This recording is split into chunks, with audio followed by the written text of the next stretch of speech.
At 11, a state teacher test that has already forced thousands of Florida teachers out of the classroom is under even more scrutiny tonight. I-Team investigator Katie LaGrone reveals how another state is moving to toss out a similar test.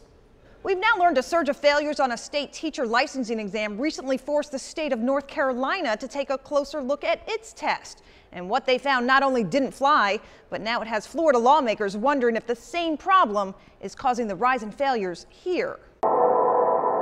A test determines my worth. Florida teachers struggling to pass the state's controversial teacher licensing exam. I can't pass it. May have more fuel to question its fairness. Is a teacher's ability to solve a problem like this a good indicator of what type of elementary math teacher they're going to be? A recent study on North Carolina's teacher licensing exam found no correlation between teachers who passed the math section of the test and those who performed well in the classroom. It was a little surprising. Kevin Bastian, a researcher with the University of North Carolina, was commissioned to study the state exam after a recent surge in failures prompted education leaders there to question why. You want that test to predict outcomes of the teachers. Turns out North Carolina's teacher licensing exam is administered by for-profit testing giant Pearson. The same company Florida is paying $58 million to administer its teacher licensing exam, a state test we've been raising questions about for 2 years.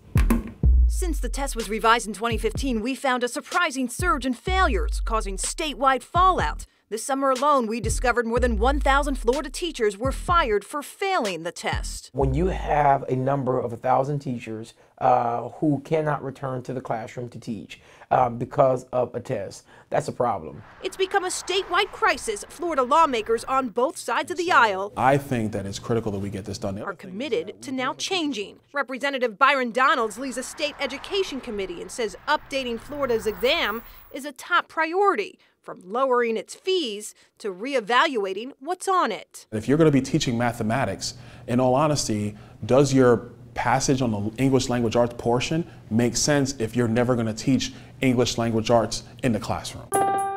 As a result of the study, North Carolina education leaders are now recommending it no longer use Pearson to administer the math section of its test. We've actually had discussions about that already. Donalds is considering a similar study on Florida's teacher test, as the state's teacher shortage remains a crisis. We have to make sure that we're doing everything we can as a state to make sure that we have the most amount of teachers who are qualified to be in the classroom. And so if we have to make tweaks as a state to our system in order to make sure that happens, that's exactly what we should do. A spokesperson with Florida's Department of Education confirms it has never conducted such a study on its teacher licensing exam. The department had no response to the action in North Carolina, nor did the testing company Pearson, who directed us to the state for comment. I'm I-Team investigator Katie LaGrone, taking action for you.